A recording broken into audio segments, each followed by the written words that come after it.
It was the kind of heat that made the air itself seem angry thick, dry, and oppressive. Even the insects seemed too tired to buzz. Sweat trickled down Marcus Reed's temple as he pulled up to the sun-bleached farmhouse.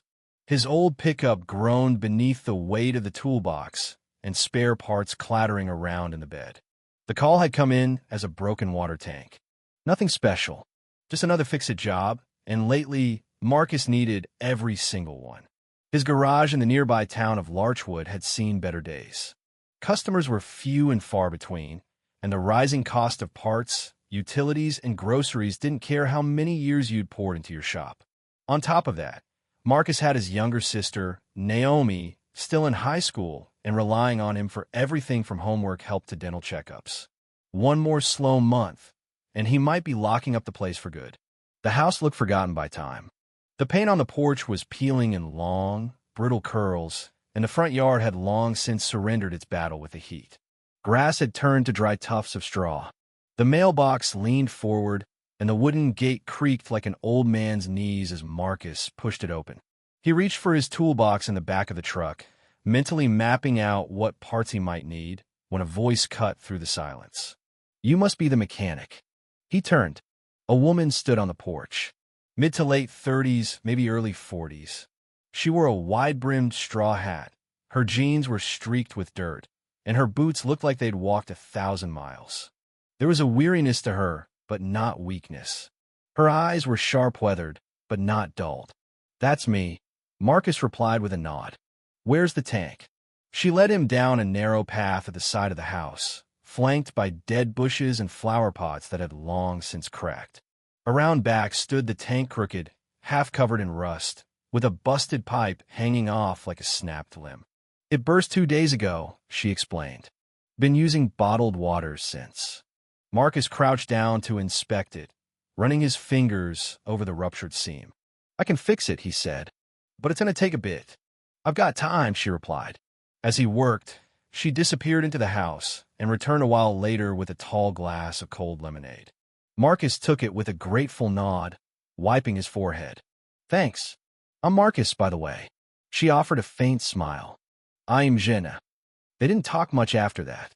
But Marcus noticed things: how Jenna limped ever so slightly when she walked, how her hands were rough and calloused, how she occasionally stared out at the parched land like she was looking for something she'd lost.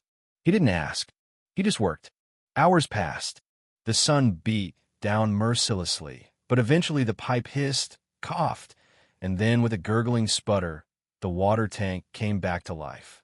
Jenna turned the outdoor spigot and water gushed out, clear and strong. She let out a soft laugh, not of joy exactly, but relief, like something inside her had loosened. "I'll send you the invoice later," Marcus said, packing up his tools. Jenna pulled a slim wallet from her pocket. "No need. I pay right away." He hesitated. "I don't usually ask this, but why didn't you just call a plumber? This kind of job, it's more their thing." Jenna looked off toward the dying trees and then back at him.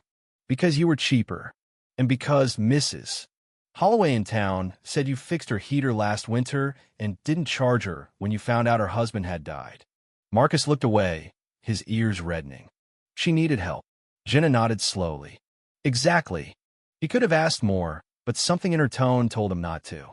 He just gave a respectful nod. "Well, thanks for the work, MS. Jenna. Hope things turn around here." As he headed back to his truck, he glanced toward the edge of the property. Far beyond the dried-out grass and brittle fences, he saw them rows and rows of stunted, dying plants. And not just any plants. Blueberries. Or what used to be. He paused. "Hey, this all yours?" he asked, nodding toward the fields. Jenna followed his gaze. "Yeah. You grow blueberries?" "I did," she said, her voice quiet. Marcus let out a low whistle. "That's a hell of a lot of blueberries." She smiled, but it was hollow. "Used to be the largest blueberry farm in the county. Maybe the state. My husband and I built it together. But he passed last year. Then the drought hit. Couldn't keep up. Couldn't afford the help. Couldn't fix the irrigation. So the farm died. Just like him." Marcus stood there for a moment, unsure what to say.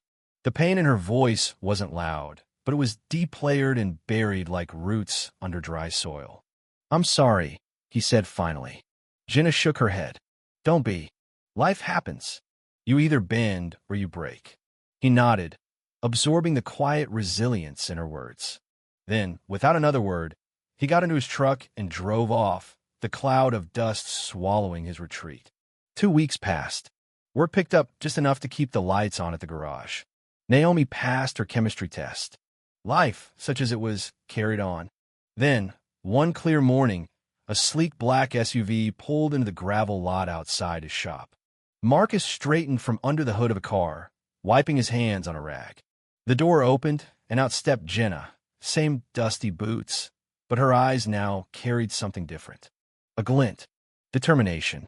I have a proposition for you, she said. Marcus blinked. For me. She nodded. You didn't just fix that water tank. You reminded me what it feels like to be helped without pity. And that did something. So here's the deal. I want to bring the farm back. Marcus opened his mouth, then closed it. I'm not a farmer. No, she agreed. You're something better. You're a builder. A fixer. I need someone who sees the worth in broken things. Someone who doesn't walk away when it gets hard. She laid it all out: a partnership, a share of the profits, equal say in decisions. It wasn't just about rebuilding irrigation lines. It was about breathing life into something that meant more than money. A real shot at starting over for both of them. It wasn't easy. Marcus had a shop. Naomi. Bills. But something inside him, maybe that same part that had lit up when the water first gushed from that rusty tank, told him this was worth it. He said yes. The next few months were grueling. Days started before the sun rose and ended long after it set. Marcus worked with blistered hands and sunburned arms, rebuilding pipe systems, clearing dead crops, hauling supplies. Jenna worked just as hard. She wasn't afraid to sweat, to kneel in the dirt, to climb broken fences or hold heavy tools. Word got out. Townsfolk remembered the berries that once defined summer. Teenagers looking for part-time work started showing up. A retired vet donated his old irrigation maps. Mrs. Holloway baked pies. Volunteers came with gloves, rakes, and grit. And Jenna, she changed. Not in loud ways, but subtle ones. She laughed more, cursed less. The limp didn't vanish, but she walked straighter. Some days she sat and told stories of what the farm had been. Some days she just watched the sky and smiled. By fall, the land pulsed with green again. Not just new berry shrubs, but wildflowers and fresh hope. The soil held moisture. The air carried promise. At the harvest festival that year, Marcus and Jenna stood side by side behind crates of fresh-picked blueberries. Kids ran past with berry-stained smiles. A local band played on a wooden stage. Laughter and music filled the air. Did you ever imagine, Jenna said, her voice soft, that fixing one busted tank could lead to all this? Marcus looked around, heart full. Sometimes all it takes is one repair to fix more than just the thing that's broken. She turned to him, eyes shining. You fix me, Marcus. He smiled, the kind of smile that comes from deep, earned joy. No, you were never broken. You just needed someone to remind you you're not beyond repair. And under that vast, clear sky, with the taste of blueberries in the air and hope in every corner of the field, they stood together, two people who had every reason to give up, but instead chose to rebuild.